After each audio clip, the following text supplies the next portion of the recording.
Hello, स्वागत है मेरे एक बायोग्राफी चैनल। प्लीज सब्सक्राइब कर ले। पर पूज्य श्री प्रेमानंद जी महाराज का जीवन एक उत्कृष्ट आध्यात्मिक यात्रा का उदाहरण है, जिसमें उन्होंने अपने जीवन को भगवान की भक्ति के प्रति समर्पित कर दिया। उनका जन्म एक अत्यंत पवित्र और विनम्र ब्राह्मण परिवार में कानपुर, उत्तर प्रदेश में हुआ था। जन्म के समय उनका नाम अनिरुद्ध कुमार रखा गया था। बचपन से ही उनके जीवन में आध्यात्मिक चिंतन की गहरी झलक देखने को मिलती है। महाराज जी जब कक्षा 5 में पढ़ते थे, तब उन्हें एक दिन यह विचार आया कि उनकी माँ, उनके पिता और सभी प्रियजन एक दिन मृत्यु को प्राप्त हो जाएंगे। इस भावना ने उन्हें भीतर से झकझोर दिया। उन्हें यह एहसास हुआ कि इस संसार में कोई भी स्थायी नहीं है, सब कुछ नश्वर है। इस विचार ने उनके मन में एक गहन जिज्ञासा उत्पन्न की कि किसे अपना माने, किसके साथ हमेशा रहें, क्योंकि कोई भी यहाँ सदैव के लिए नहीं है।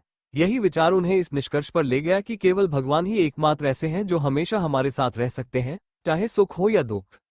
भगवान की प्राप्ति की तीव्र इच्छा के कारण मात्र 13 वर्ष की आयु में उन्होंने घर का त्याग कर दिया और वाराणसी की ओर प्रस्थान किया। वाराणसी के घाटों पर उन्होंने तपस्या शुरू की।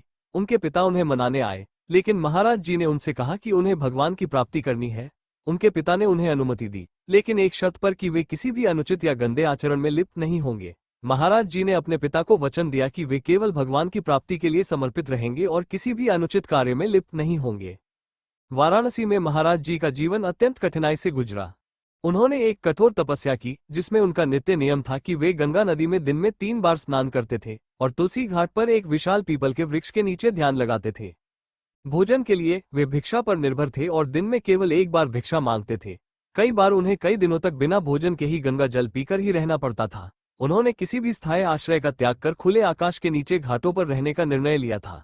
सर्दी के मौसम में भी वे 3-3 बार गंगा स्नान करते थे और उनके पास शरीर ढकने के लिए केवल एक मोटा कपड़ा था। उन्होंने एक साधारण वस्त्र पहनकर इस कठिन तपस्या को जारी रखा।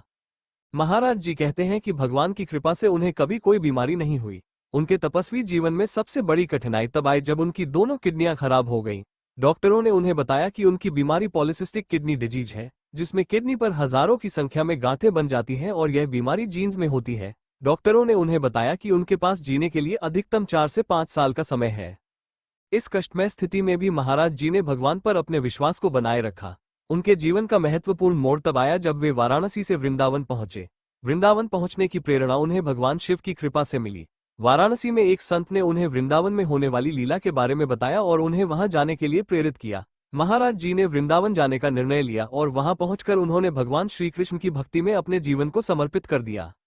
वृंदावन में पहुंचने के बाद महाराज जी का जीवन और भी कठिन हो गया, लेकिन उनकी भक्ति और समर्पण ने उन्हें नई ऊंचाइयों पर पहुंचाया।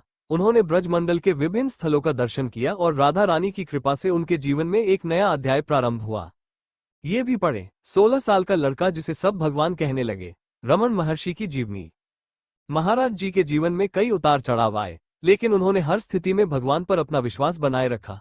उनकी भक्ति और तपस्या ने उन्हें भगवान के और भी करीब ला दिया। उन्होंने अपने जीवन में इस बात को अनुभव किया कि भगवान को पाने के लिए सबसे पहला कदम है भगवान के प्रति पूर्ण समर्पण। भगवान श्री कृष्ण ने गीता में जो संदेश दिया है कि सारे धर्मों का त्याग कर मेरी शरण में आओ, महाराज जी ने इसे अपने जीवन का मूल मंत्र बना लिया। महाराज जी के जीवन की यह यात्रा हमें सिखाती है कि सच्ची भक्ति और समर्पण के द्वारा भगवान की प्राप्ति संभव है।